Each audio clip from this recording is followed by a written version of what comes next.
ಮಹಾರಾಷ್ಟ್ರದ ಜಲಗಾಂವ್ ಜಿಲ್ಲೆಯಲ್ಲಿ ಘೋರ ದುರಂತವೊಂದು ನಡೆದಿದೆ.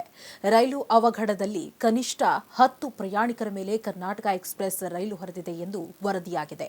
ಇವರೆಲ್ಲರೂ ಮತ್ತೊಂದು ಮಾರ್ಗದಲ್ಲಿ ಬರ್ತಾ ಇದ್ದ ಪುಷ್ಪಕ್ ಎಕ್ಸ್‌ಪ್ರೆಸ್ ರೈಲಿನ ಪ್ರಯಾಣಿಕರು ಅಂತ ಹೇಳಲಾಗ್ತಾ ಇದೆ. ಪುಷ್ಪಕ್ ಎಕ್ಸ್‌ಪ್ರೆಸ್‌ನಲ್ಲಿ ಬೆಂಕಿ ಕಾಣಿಸಿಕೊಂಡಿದೆ ಎಂಬ ಅನುಮಾನದಲ್ಲಿ ಪ್ರಯಾಣಿಕರು ಕೆಳಗೆ ಇಳಿದಿದ್ದು ಈ ವೇಳೆ ಈ ದುರಂತ ನಡೆದಿದೆ ಅಂತ ಹೇಳಲಾಗ್ತಾ ಇದೆ. ಪುಷ್ಪಕ್ ಎಕ್ಸ್‌ಪ್ರೆಸ್‌ನಲ್ಲಿ ಪ್ರಯಾಣಿಸ್ತಾ ಇದ್ದ ಪ್ರಯಾಣಿಕರು ರೈಲಿನಲ್ಲಿ ಬೆಂಕಿ ಕಾಣಿಸಿಕೊಂಡಿದೆ ಎಂದು ಭಯದಿಂದ ರೈಲಿನ ಚೈನ್ ಎಳೆದು ನಿಲ್ಲಿಸಿದ್ರು.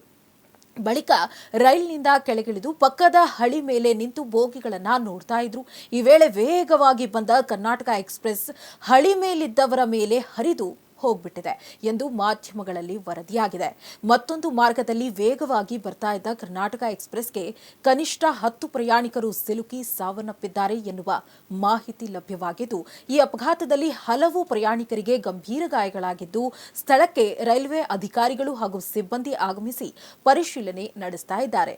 ರೈಲಿನ ರಭಸಕ್ಕೆ ಈವರೆಗೂ 10 ಮಂದಿ ಸಾವನ್ನಪ್ಪಿದ್ದಾರೆ ಎಂದು ವರದಿಯಾಗಿದೆ. 30 ರಿಂದ 40 ಮಂದಿ ಗಂಭೀರ ಗಾಯಗೊಂಡಿದ್ದಾರೆ ಅಂತ ವರದಿಯಾಗಿದೆ. ಸ್ಥಳಕ್ಕೆ ರೈಲ್ವೆ ಅಧಿಕಾರಿಗಳು ಧಾವಿಸಿದ್ದು ಘಟನೆ ಬಗ್ಗೆ ಮಾಹಿತಿ ನೀಡಿದ್ದಾರೆ.